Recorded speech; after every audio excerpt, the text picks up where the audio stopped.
Şərq Türkistanlıq qeyrindaşlar. Şərq Türkistan xəbər agentliğinin xəbərlər proqramısını görüşünüzü qısqan qarşı alırıq. Ən aldı bilan xəbərlərimizin qısqaça məzmununu tanıştırıb ötürüz. Şərq Türkistan sürgündə hökuməti Amerika çoxum işğal ostidagi Şərq Türkistanni o'z ichiga olgan O'rta Osiyo davlatlari bilan bo'lgan munosabatni kuchaytirishi, Xitoyning kun sayin eshayotgan ta'siri va kengayishiga qarshi turish kerak dedi. Wall ko'chasining mablag' salg'uvchilari Amerika qora tizimlikka kirgizgan Xitoy shirkatlariga mablag' solgan.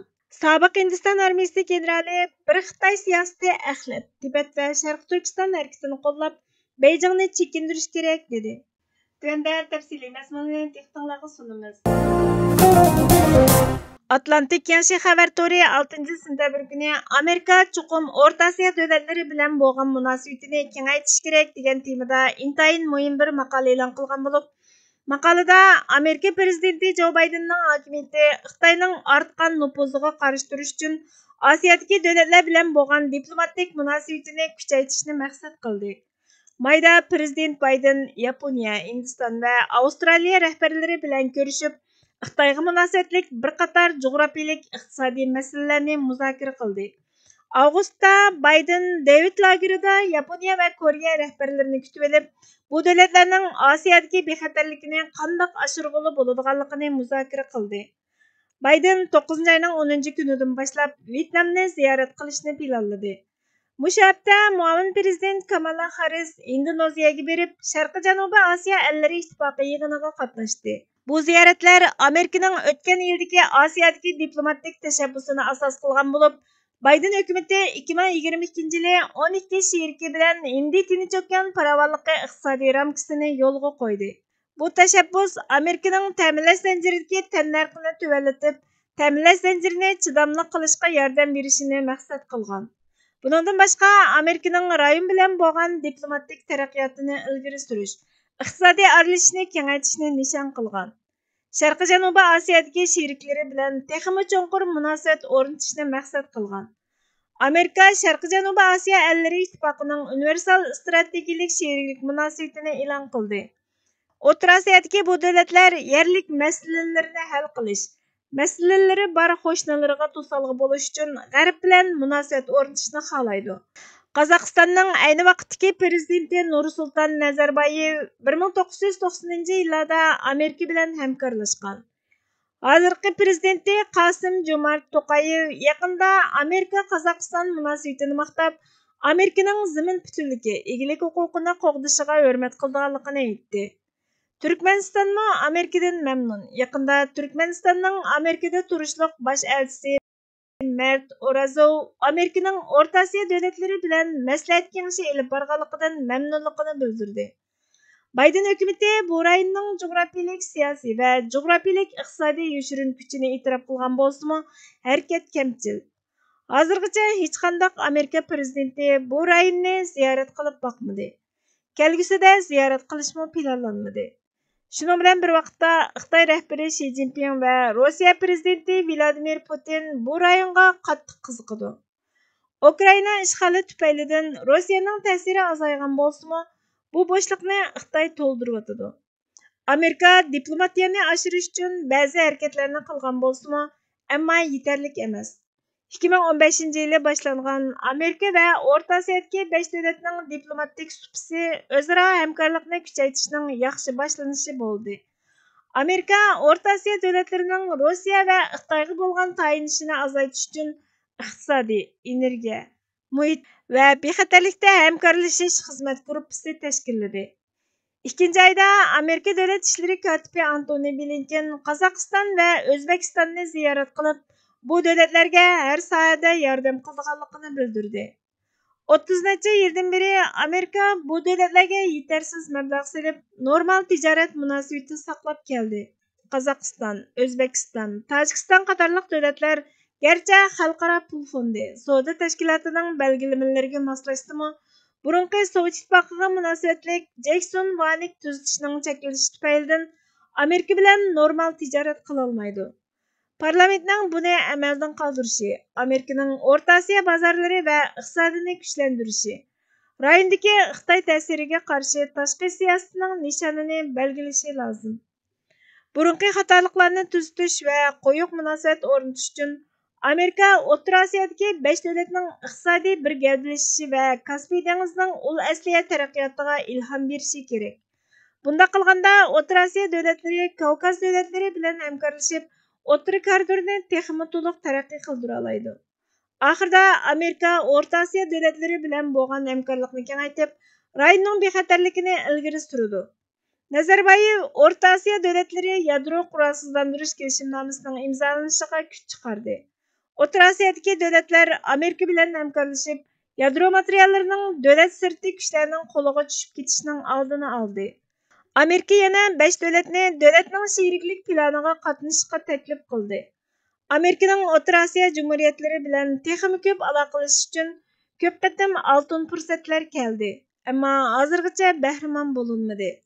Agar davomli fursatlarni qochirib qo'ysa, Xitoyning bu rayondagi muvaffaqiyatlariga shohid bo'ladi. Pat arada o'tkaziladigan Amerika va O'rta Osiyodagi 5 davlat boshliqlari yig'ini O'rta Osiyo bilan texmi zich aloqalash uchun yana bir fursat bilan ta'minlaydi. Bayden hokimiyati fursatni qo'ldan bermasligi kerak deyildi. Sharq Turkiston surgunda hukumati buningga Twitter hisobidan inkos qaytirib, Amerika cho'qim ishg'ol ostidagi Sharq Turkistonni o'z ichiga olgan O'rta Osiyo davlatlari bilan bo'lgan munosabatni kuchaytirishi, Xitoyning kun sayin oshayotgan ta'siri va kengayishiga qarshi turish kerak dedi. Amerika prezidenti Jo Bayden Amerikadagi tijoratchilarning Xitoy shirkatlariga mablag' selishini cheklagandan keyin Amerika bilan Xitoyning o'rtasidagi ziddiyat kuchaygan.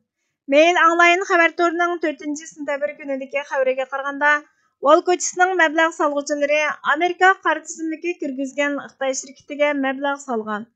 7-oyda Amerika Xitoy strategik alayda komitetining boshlig'i, Cumhuriyetchi vakil Mike Gallagher cho'ng mablag' selish gruppasi BlackRock va MSCI'ning rahbarlariga xat yozib, belgilik Xitoy shirkatlari bilan bo'lgan munosabatidan mazkur shirkatlarning Xitoy Xalq Jumhuriyatining harbiy jihatdagi taraqqiyotini ilgari surganligi, kishilik huquq dafsanchiligini qulaylashtirganligidan andishlanadiganligini bildirgan.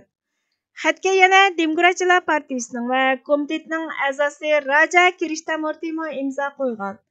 BlackRock davlatning eng cho'ng mol-mulk boshqaruvchilarining biri bo'lib, mol-mulki $9 trillion. MSCI mablag' selishni tadqiq qilish shirkati bo'lib, mablag' solg'uvchilarni pay ko'rsatkichi, mablag' selish xavfi va iqtidor analizi bilan ta'minlaydi. MSCI ko'rsatkichiga asosan taxminan $13 trillion 700 milliard dollarlik mulk mablag' selindi ekan. Nurg'ulg'an amerikaliklarning shaxsiy va pensiya puli BlackRock va MSCI'ning o'lchami bo'yicha mablag' selindi ekan.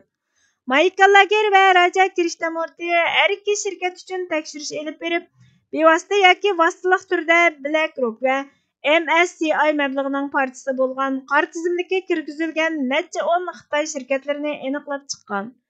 Washington Post'ning xabariga qaraganda, Xitoy havo armiyasiga ilg'or aeroplan ishlab chiqaradigan Weishin sanoat cheklik shirkati mablag' bilan ta'minlangan shirkatlarning biri bo'lib, Xitoy dengiz armiyasi urush paraxoti ishlab chiqaradigan Xitoy davlat paraxot yasash shirkatiga bog'liq ekan. Xatda bayon qilinganlarga qaraganda, Xitoy umumiy yadro elektr kuchi guruhi Amerikaning yadro texnikasini BlackRock va MSCI bilan munosabati bo'lgan Xitoy ministerligiga yetkazish bilan ayblangan. O'tgan oyning boshlarida prezident Bayden ma'muriy buyruq imzolab, Amerikaning tavakkul mablag'i va xususiy pay huquqi shirkatlarining Beijingning harbiy iqtidorini oshira oladigan texnika kasbiga mablag' selishini cheklagan. Ammo tanqidchilar buning yetarli emasligini, Baydenning buyruqi faqat Amerikaning mablag'ining Xitoyning sun'iy idrok, kvant mexanikasi va yarim o'tkazgich texnikasini taraqqiy qildirishiga yordam beradiganligini aytgan. Sobiq Hindiston armiyasi generali bir Xitoy siyosati axlat, Tibet va Sharq Turkiston harakatini qo'llab, Beijingni chekindirish kerak dedi. Yevroasiyo vaqti xabar to'ri 4-sentabr kuni e'lon qilgan mazkur temadagi maqolada Xitoy yaqinda e'lon qilgan o'lchamlik yangi siyosiy xaritasida Oksaychin, Arunachal Pradesh, Tayvan va kengaytirilgan 9 liniya bilan qo'shilgan rayonni o'zining chegarasiga qaytib olganligini bildirdi. Xitoyning ko'na maydoni bilan yangi maydonining farqi shuki, hozirga qadar zamin talablarining bir qismi bo'lgan rayonlar Xitoyning egilik huquqiga o'tgan. Birinchi, Xitoyning bu joylarda bajargan har xil ishlari qonunliq hisoblandi. Ikkinchi, bu rayonlarda kuch ishlatish Xitoyning egilik huquqini qo'g'dash, zaminini qaytarib olish hisoblanadigan bo'lg'achqa yo'lliq bo'ladi. 3. Bu Xitoyning 3 urush strategiyasining to'qilgan tarixni asos qilgan qonun qoidasining qurol sepi.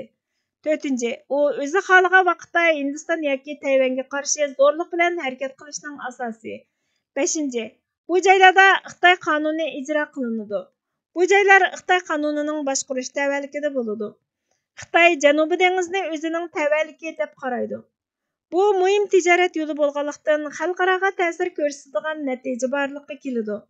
Xitoy bu kengaytirilgan siyosiy xaritani e'lon qilish orqali kengayishiga qarshi turgan va buning ta'siriga uchraganlarga qattiq zarba berdi. Yana Xitoyning xalqaro qoidalarni asos qilgan tartibga sal qarash va uning o'rniga Xitoyni markaz qilgan tartibni almashtirishni xohlaydiganligini ta'kidladi. Hindiston qisqa muddat ichida Xitoyni Depsang va Demchokdan chiqarib o'tishi, amaliy kontrol sidiqidagi muhim masalani hal qilishi, oqsayjinni qaytarib olishning yangi yo'llarini tepishi kerak. 2022 yili 6 ayning 23 kuni Amerika Davlat Majlisi Ijroiya komiteti e'lon qilgan tur dokladga asoslanganda 1949 yildan burungi rasmiy tarixiy xotiralar Xitoyning zamin talabini butunlay inovatsiz qilgan. Dokladda Xitoy 1950 yili Tibetni ishg'ol qilishdan burun Tibetning hech bir zaman Xitoyning bir parchasi bo'lmaganligini ta'kidlandi. Ming va Qing xonadonligiga tava xaritalar Tibetning hech bir vaqt Xitoyga tava bo'lmaganligini ko'rsatadi. Xitoy Kompartiyasining Tibet haqidagi tashabbuslari asossiz. Tibet ishg'ol qilingan zamin. Tarixda Xitoy imperiyasining tashqi chegarasi Satichin sepili tarafidan belgilangan. Bu sepil ichidagi rayonlar Xitoyning bir qismi. Tibet, atalmish Xinjiang. Tayvan Xitoyning bir qismi emas. Amerikaning ayni vaqtdagi xaritasidan ma'lum bo'lishicha, 1932 yilgacha Tibet, atalmish Xinjiang, Manjuriya, Mongoliya va Tayvan Xitoyning bir qismi bo'lmagan. Hindistonning Xitoy bilan bo'lgan maydonini o'zgartirishning qonuniy va yo'lliq sababi bor. Shundaqla uning xaritasi Xitoyning Botan zaminidagi tashabbusini inovatsiz qildi. Botanliklar kayniga yonmasligi kerak. Hindistonning Xitoy tarafidan rad qilinib tortilingan huquqini asliga keltirish uchun bir guruh davlatlarning tashkillashiga rahbarlik qilishmi jiddiy bir ahvol. Qaror hozir Hindistonda qoldi. U pat arada o'tkaziladigan Sharqi Janubiy Osiyo ellari ittifoqi munbiri 20 davlat guruhi yig'inida Xitoylar bilan bevosita suhbatlashish orqali hal qilishi kerak. Faqat namoyish va Xitoyning maydonini ayblash korga kelmaydi deyildi. Mag'lubiyat jangda o'lib olishdan emas, barg'ansiri dushmanga o'xshab qolishdan keladi. Ali Izzat Begovich. Taqlid haqida so'z ochgan vaqtda, bugun taqliddan nasiba olmagan nimamiz qoldi degan savol bizdan javob kutib turibdi. Albatta, o'zimizning madaniyat va kultur dinamikalarini asos qilgan holda xosligimizni beyitish va taraqqiyotimizni kuchaytirish uchun bizda yo'q, ammo boshqalarda bor bo'lgan bilim, texnika va boshqa zarur qurilmalarni qabul qilib elib kirsak, bu orqali moddiy taraqqiyotda kuchlansak kerak yo'q. Ham bu xil shaklda ilgirlash taqlidchilikka yotmaydi. Chunki bu xil ilgirlash va qabul qilishda nimaga ergishayotganligimizni, nimani ilg'ayotganligimizni, nimani import qilayotganligimizni farqlantirib qabul qilamiz. Ammo madaniyat mansubiyatidan yotlashish yo'lini tanlab olgan kultur havzasidan uchumlab suv elishni, ma'rifat buloqlaridan qanday qilib qinib ichildiganligini bilmagan, unutgan holda xato talqinlar asosida o'zini bilgandek o'ylab mag'rurlik niqobi bilan bilarman bo'lib olish, eng muhimi ajdoddan avlodga meros bo'lib kelayotgan nur manbasidan yorug'lik elish orqali farosat ko'zini ochmay turib, qora quyuq holda elib kirish taqlidchiligidan boshqa ish emas. Bundaq taqlidchiliklar hech qachon millatga ilgirlash va chiqish yo'li elib kelolmaydi. Bu yerdagi taqlidchilikdan shubhisizki, mazkur so'zning asli etimologiyasida o'rin tutgan qarg'ularcha agishga yetadigan do'ramchi zihniyat, shalg'utlashish va manqurtlashishga elib boruvchi yoki shuning natijasidan kelib chiqadigan oqibatlarga ishorat bo'ladigan taslimiyatchil ong ko'zda tutilgandir. Shundaqla mazkur taqlidchilikdan sanoat va ilmida maymunlashish, aql va zihniyatda dodlashish va do'tlashish, madaniyat va kulturda manqurtlashish vaziyatlari ko'zda tutilmoqda. Burhan Muhammadning Asorat afsonalari bizga nima deydi nomli asridan elindi. Bugungi xabarlarimiz bu yerda oxirlashdi. Kelar qitimli programmamizda ko'rishguncha Allohga omonat bo'lgaysizlar.